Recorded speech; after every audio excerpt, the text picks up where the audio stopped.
Hey, we just got back from another amazing string of outreaches to northern Kenya and then up into South Sudan. So we started off in Pokot and we were going door to door, visiting people's homes, praying for the sick, telling people about Jesus. We would visit different churches and we just had an amazing time. At one of the churches we were really surprised because at the end they came and asked us if we would baptize them. They'd had lots of teaching on baptism, but they had never been baptized. So we spoke to the local pastors of that church, we spoke to the local missionaries, and they were all for it. So we got together and we began to baptize the people that were there. So it was really, really a privilege to be there.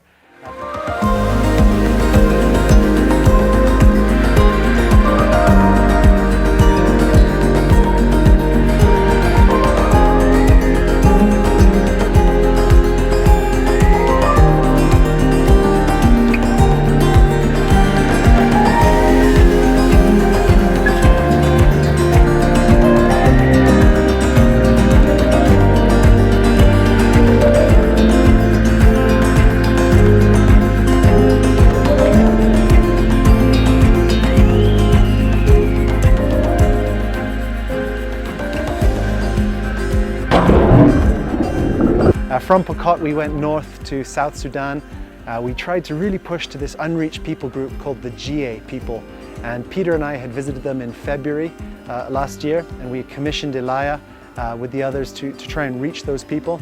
He started a number of small groups there, but they're receiving a lot of persecution.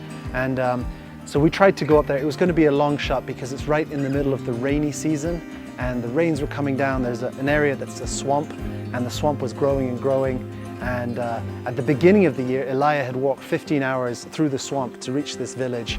So we knew it was going to be a big trek. But when we got there, we found that the swamp had grown and the river was full blocking us. And just due to a lack of time and everything, we were unable to reach those people, which was really disappointing.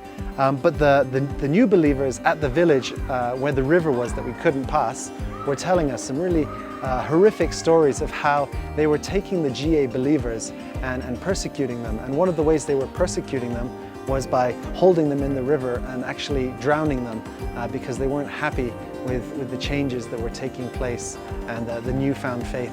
So these people are really suffering for Christ. So as we were blocked from going there, we turned south and we went back towards our mission station in Naliel. And from that area we just visited many villages. And in those villages we would show the Jesus film at night, we would fellowship with them, we would tell them Bible stories, spend time ministering to the people, praying for them. And it was just such a wonderful chance to encourage the new believers, encourage the local church, encourage the missionaries, and it was just a really wonderful and beautiful time.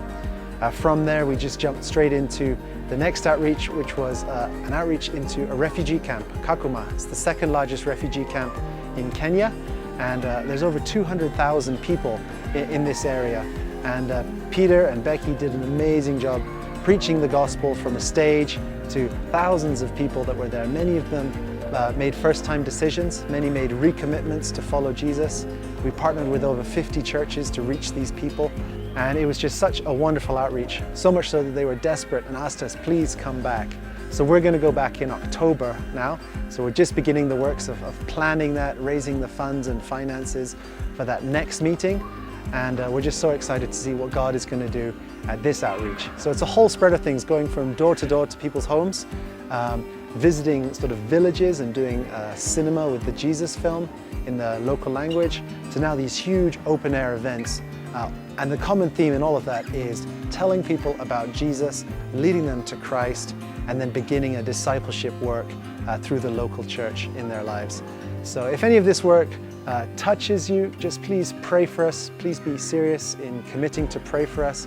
Please support us financially. We need finances to reach these people, to reach these places. Vehicles need fuel to get there. And it's just such a privilege and a blessing to serve out here. And God bless you guys.